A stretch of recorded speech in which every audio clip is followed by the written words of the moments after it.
Salut à tous. Non mais voilà, petite promenade avec mes loulous, Toupie, Raven, dans ce qui reste des bois où je chassais le petit gibier, principalement le faisan. Suite à l'incendie, il ne reste plus rien. Un amas de branches par terre, tout a été coupé, encore des bois au fond, mais c'est des bois qu'on brûlait aussi qui vont être coupés. Voilà, il ne reste plus rien. Des centaines et des centaines d'hectares et des dizaines et des dizaines d'années d'exploitation forestière mis par terre.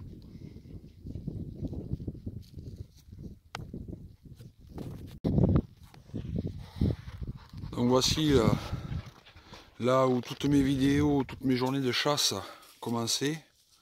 Là c'est la piste des FCI, la piste de Blaye, où il y avait une entrée de pont là, qu'on voit plus trop. Et dans les rangs de pins en face, je rangeais la voiture et je commençais toujours en partant en face, le long du chemin. En bas, au fond, tout au fond, il y a mon 4x4. Je me suis garé pour faire un tour et je suis venu jusque là, depuis là-bas. Et avant, c'était un petit chemin, tout ça, là, et des bois de chaque côté. Là, il n'y a plus rien, par la désolation.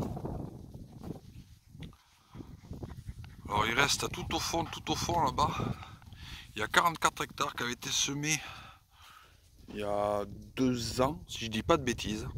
Le feu n'est pas passé dedans, donc ça pourra nous permettre peut-être de prévoir soit des prix lâchés, soit du reproducteur, soit de faire des parties de chasse réglementées. C'est l'année prochaine. Et puis là, c'est pareil, derrière, je vais aller voir. Il y avait une parcelle, une grande parcelle qui avait été jusqu'au Grand Pin là-bas, qu'on voit au fond, qui avait été coupée et replantée. Donc, je ne sais pas dans quel état elle est, donc je vais aller la voir. Si on peut faire quelque chose ou pas. Allez, je vous reprends de suite. Ah mais voilà, je suis arrivé à ce que je voulais voir. Et en fait, les petits pins, le semis n'a pas survécu. Le feu est passé dessus entièrement. S'il y avait grand, ça allait jusqu'à là-bas au boulot, les bois blancs. Et tout au fond, là-bas, les grands pins. Il y avait quand même une belle surface. Mais ils sont plus vieux, donc la végétation a eu le temps de repousser. Et à mon souvenir, il y avait pas mal de witch haute, de l'herbe, cette herbe là. Et mais de loulou. J'avais prévu cette année c'était un joli coin pour pouvoir faire du lâcher pour une après-midi entre chasseurs au perdreau pour la fin de saison. Ben là c'est loupé, on ne fera rien. Et voilà, c'est une désolation totale. Ah, cette année, heureusement que les communes voisines nous ont permis de pouvoir aller chasser chez eux. Ça nous a permis de faire un début de saison gentil. Bon, on n'a pas trop dérangé, on n'a pas voulu trop les déranger, donc on s'est mis dans un coin chez eux et puis voilà. Bon, après on les dérangeait pas, mais bon, c'est gentil, mais enfin, voilà. Après on a eu la chance, on nous a pas interdit la chasse à la palombe, donc j'ai pu chasser la palombe chez moi, sur la commune. Par contre après, si on a chassé un peu la bécasse, on a trouvé même des bécasses dans le boulet. Mais pas énorme. J'ai pas fait le tour de tous les bécassiers de la commune pour discuter un peu avec eux ce qu'ils avaient fait cette saison. Alors discutera la prochaine réunion, je pense. Le chevreuil, on a totalement interdit le chevreuil sur la commune. Nous avons juste continué le sanglier, puisque il y a beaucoup de dégâts. Et la fédération nous a un peu, pas obligé, mais nous a demandé de tenir quand même une pression sur le sanglier. Puis à partir de l'année prochaine, nous allons commencer en partenariat justement avec la fédération, notre fédération, la fédération de Gironde. Ils nous ont dit qu'on allait avoir des aides pour le repeuplement de faisans avec la coopérative des éleveurs. Et qu'en même temps, ils allaient nous aider pour planter des haies, agréner, resubventionner parce qu'on avait des cages de prélâchés qui ont brûlé pendant l'incendie. Donc on est en train de refaire faire les devis là pour acheter tout le matériel, que ce soit les cages de prélâchés, les cages à trappe du renard pour pouvoir piéger autour des cages de prélâchés, mais également tout ce qui était le petit accessoire, les mangeoires, les abreuvoirs, tout ça, tout a brûlé, donc voilà, on a tout à refaire. On était sur la 3e année et ça commençait à porter ses fruits, pas énorme, mais on commençait à avoir un peu de gibier, mais voilà, on repart sur une page blanche.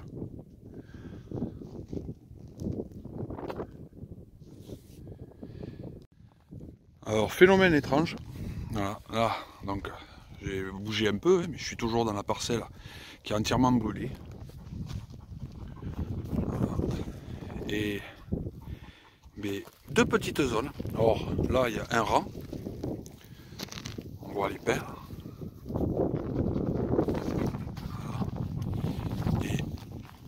Un peu plus loin, là-bas. Alors il y en a un qui a dû chauffer, un ou deux qui ont dû chauffer. Et voilà, il y a 2 zones. Alors, il y en a peut-être d'autres dans la. J'ai pas fait la parcelle entière, hein. Mais des pins qui se sont sauvés, ça n'a pas brûlé là. Et le feu a contourné, hein. Ah, il y a le pin juste avant, hein, cramé. Celui-là, on voit qu'il a souffert. La tête est qui n'est pas cramée, mais les aiguilles sont plus du tout ouvertes. On voit qu'il a souffert. Et puis après, il y en a 1, 2, 3, 4, 5, 6, 7 qui n'ont pas cramé. Derrière aussi quelques-uns, 2 qui ont cramé. Encore un au fond là-bas qui n'a pas cramé. Et donc là, pareil. 1, 2, 3, 4. Et un petit nid. Voilà. Alors, ils ne seront pas sauvés, parce que quand ils vont venir pour travailler, ils vont pas garder ces pins là, hein. Enfin, je pense pas. Moi, je le ferai pas. Donc tout va être broyé, retravaillé et replanté. Mais bon, à voir. On verra ce que ça donne. Pour la replantation, c'est pareil. On nous parle que tout ce qui va être crocage des souches, broyage, replantation, on ne devrait pas avoir de frais, car les grosses industries pollueuses, on va dire, pour se donner bonne conscience, vont subventionner la replantation des terres brûlées. C'est dans leurs termes, dans leur contrat, apparemment. Donc tout est en dossier et on attend d'avoir les résultats pour voir. Bon, après ça peut prendre une bonne année. De toute façon, après l'incendie, ils commençaient à parler qu'on ne planterait pas avant 2 ans pour laisser la terre reposer. Donc moi je m'en suis fait à l'idée. Certains peut-être moins. Certains ont déjà commencé à travailler leur terre. Je ne sais pas si réellement c'est autorisé ou pas. Je suis passé dans les petits papiers, dans les lois pour me permettre de juger. Ils sont peut-être dans leurs droits, pas dans leurs droits. Tant mieux pour eux. Ah, mais, je vais attendre. Je vais être patient. De toute façon, si c'est pour que ça soit gratuit, je préfère attendre une année. Je perds qu'une année. Bon, je perds plus puisque j'avais pas mal de terres pratiquement en maturation. D'autres moins. Mais bon, voilà. C'est, on va dire, c'est le jeu et les risques. Alors voilà, là on est à la croisée des chemins. Donc j'arrive de là, piste de Blaye. Là c'est chemin du terrassement avec les jolis panneaux 9 tonnes et demi. Ça c'est pour les semi-remorques qui viennent charger le bois. Voilà. Alors je sais pas tout au fond, on ne la voit pas. Est-ce que non plus, si on le voit arriver. Ah, au fond, il y a un débardeur qui arrive. Donc depuis, hop, on va essayer de rétrécir. Voilà. Arrête de bouger. Donc, mais depuis octobre, cette zone là, c'est la zone de dépôt de la commune, une des zones de dépôt de la commune. Et elle ne désemplit pas. Voilà, il y en a là, j'en avais vu aussi sur le chemin là, sur ce côté là. Et en fait, les semis sont à touche-touche, à cucu, charge, les débardeurs rechargent, et en avant. Et là, depuis octobre, ça ne fait que ça. Voilà, c'est impressionnant. Le nombre de... J'aurais bien voulu savoir quand même que sur la commune, le nombre de stères totales qui a été coupé.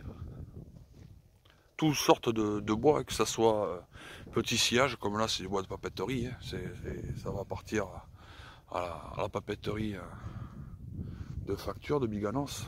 Mais les grosses billes comme ça vont partir en caissage, des petits canters, gros canters.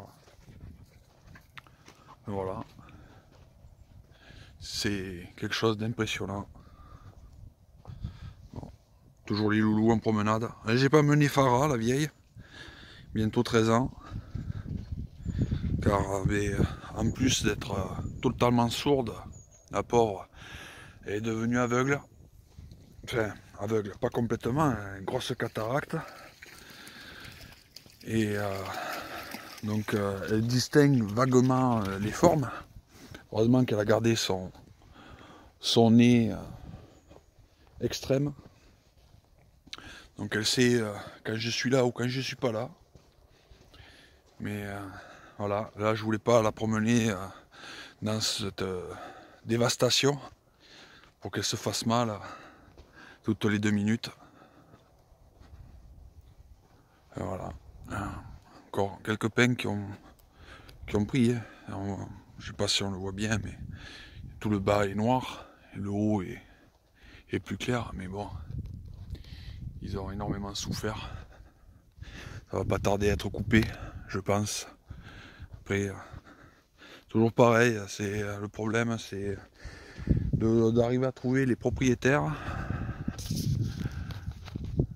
Des fois, entre le moment où ça a été planté et le moment où maintenant, il y a eu des donations, des ventes, ou des personnes qui sont mortes et qui il n'y a pas eu de succession. Donc voilà, ça peut mettre du temps avant de trouver vers qui se tourner pour leur demander de faire couper. Car une parcelle comme ça, non coupée, si on replante à côté, risque d'amener toute la vermine et en fait pourrir les jeunes pousses.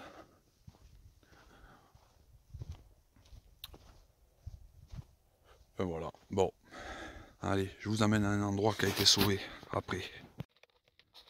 Alors, nous voilà arrivés. Donc ici, c'est un petit semis, vous voyez, les pins ne sont pas grands. Et ils font, allez, le plus grand, on va dire, celui-là, au sommet, il fait 1 mètre. Allez, un peu plus, 1,10 m. Voilà, là, les pins brûlés. Et donc, cette parcelle, qui a 2 ans, oui, je dirais 2 ans, pas plus. Et bien, donc, là, tout ça, ça a brûlé, ça se voit pas trop, vu que la verdure, les pins encore en haut sont un peu verts, mais en bas, tous les troncs sont noirs. Au fond, tout ça, ça a brûlé. J'étais présent qu'en plus ça brûlait. Alors je peux vous dire que ça brûlait et que ça brûlait bien. Là derrière, c'est pareil, tout a brûlé entièrement, totalement, jusqu'au fond là-bas, tout au fond. Les grands pins qui sont au fond, eux aussi ils ont brûlé. Voilà. Et bien là, alors nous sommes en... Hop, on va reculer un peu. Ah voilà, c'est mieux, on y voit mieux là. Hein. Là, il y a eu 44 hectares je crois de replantés. Bon, nous sommes en limite, les grands pins, enfin les pins grands qui sont au fond là-bas, en fait c'est la limite de la commune à côté. Donc ça donne pas grande capacité pour faire quelque chose que sur notre commune. Mais bon, si on n'a que ça, et on va faire avec. Et voilà. Donc on a ça de sauver, c'est déjà bien.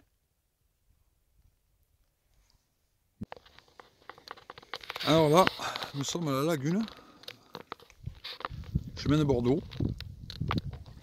qui a repris de l'eau.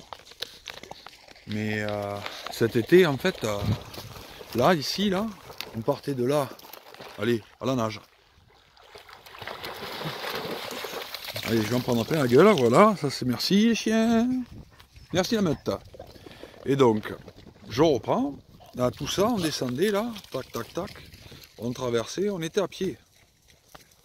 En fait, il y a un captage qui doit être, alors je ne veux pas dire de bêtises, il doit y avoir une buse là devant, là par là, dans l'eau, là-dessous. Et en fait, ça fait donc que ce petit rond là. Là. On va essayer de... Où c'est pour les pompiers. Et donc tout le reste après a été agrandi pour avoir encore plus d'eau. Ça continue même après derrière le 4x4 là-bas, ça tourne et voilà. Alors après l'incendie, même pendant l'incendie, de fin juillet jusqu'à fin octobre, c'était notre zone où on venait donner à manger, à boire, enfin pas à boire puisqu'il y avait de l'eau, mais surtout à manger pour chevreuils, renards, blaireaux, les canards, les faisans, tout ce qui pouvait passer par là.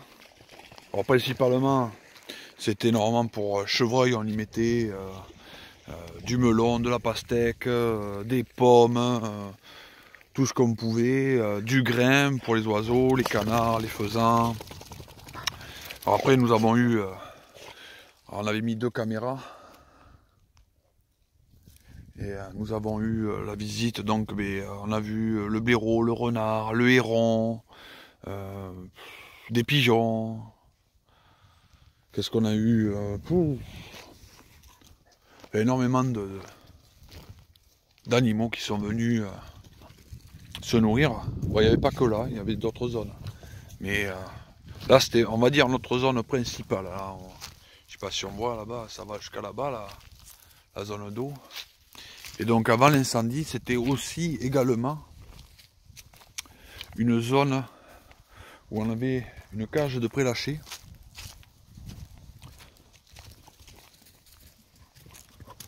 Qui était là. On voit, il reste juste la mangeoire. Et encore, ça n'a pas brûlé, mais là il y avait l'emplacement de la cage qu'on a sorti. C'était cage métallique. Il reste un résidu. Voilà, il y a encore le parpaing qui était le poids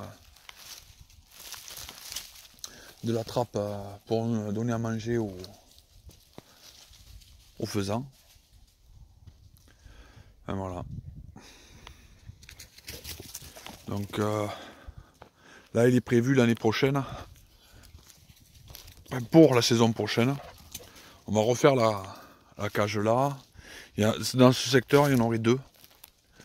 On a passé un vendredi avec un agent de la fédération qui en a fait le tour. Et, comme il y a de l'eau, il y a une belle zone. Mais après là-bas, je ne sais pas trop comment c'est, parce que c'est pareil, c'est un peu comme là où on était tout à l'heure.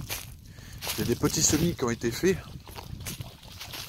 Donc est-ce que on voit que sur le fond là, il y a beaucoup d'herbe. Donc est-ce que le semis n'a pas résisté à l'incendie? Il y a des endroits où en fait le feu n'est pas passé par lui-même, mais c'est la chaleur par dessous qui a contribué à brûler, mais c'était surtout entre les rangs. Voilà, je voulais traverser, mais l'eau c'est un peu large. Donc voilà. Hein. Bon après c'est ça l'été, il reste pas grand chose. Hein. Ça s'arrête là, ça part vraiment profond. Après ça a été creusé. Il y a un énorme tas de derrière le 4x4, un énorme tas de terre.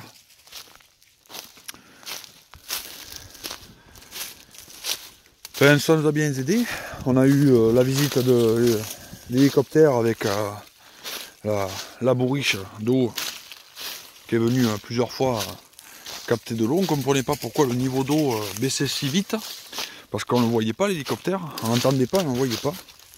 Et comme on avait mis 2 caméras de chasse pour surveiller les allées-venues de la faune et de la faune, pas de la flore. La flore, il n'y en avait plus, tout était brûlé, donc surtout de la faune. Et un jour, je me suis retrouvé la caméra par terre. Et je comprenais pas, je croyais que c'était un sanglier qui avait tapé dans le piquet et qui m'avait fait valser la caméra. Et en fait, c'est les pales du rotor de l'hélicoptère qui, avec la force du vent, m'avait fait sauter la caméra. Donc j'avais toute une journée la caméra par terre et heureusement l'objectif vers le ciel qui m'a permis d'avoir des clichés de l'hélicoptère pas trop mal. Enfin voilà. Alors voilà, là je suis donc après la lagune, là-bas je sais pas si on va le voir, le petit machin blanc là, c'est le toit de le 4x4. Voilà, hop là. Et donc la lagune, et donc apparemment toute cette zone là enherbée, donc ça serait délimité par cette coupe là, toute cette zone apparemment les pins ont été épargnés. Alors c'est un petit semis pareil comme l'autre, c'est semis de l'année, enfin de cette année là, ça a quoi 2 ans, parce que ça a été planté je pense 2021, et donc voilà, ça montre ça. Donc en plus il y a un joli fossé au milieu. Bon là l'eau pas très très propre, il y a beaucoup d'algues, hein. Mais bon il y a un joli fossé. Il va falloir que je vienne me promener aussi parce qu'il y a pas mal de petites traces d'animaux. Donc il y a du chevreuil. Hein. Mais j'ai repéré des petites pattes, comme là, des petites pattes. Il va falloir que je vienne faire des repérages pour le piégeage. Et donc là, les pins, voilà. Et il y a belle surface. Je pense que vraiment il y a quelque chose à faire. C'est pas mal. Ça me rend du baume au cœur, comme on pourrait dire. Parce que l'autre, c'était bien, mais c'était un peu proche des limites. Alors c'est pas que les communes voisines me dérangent. Mais bon, si on peut éviter de fournir du faisan aux communes voisines qui ne font pas de plan de chasse aussi drastique que le nôtre, et qu'on voudrait faire. Donc après, ça n'engage que moi. Hein. On peut en lâcher là, on peut en lâcher là-bas, mais je pense qu'il doit y avoir d'autres endroits encore. De l'autre côté là-bas, je sais qu'il y avait une parcelle aussi, un grand semis qui avait été fait. Et, mais il y a un grand pare-feu. Il faudra que j'aille voir. Mais je ramènerai les loulous parce que là, ils commencent à en avoir marre. Ça fait 2h30 qu'ils courent à fond les ballons.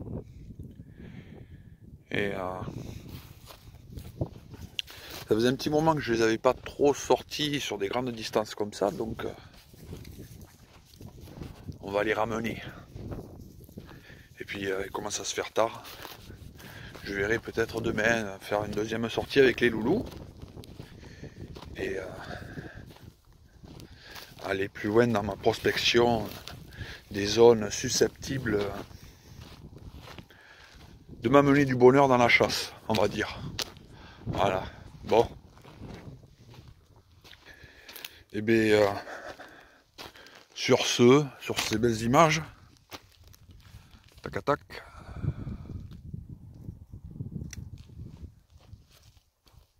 Mes deux loulous, toujours en vadrouille. Mais je vous souhaite une bonne soirée. Et puis à une prochaine.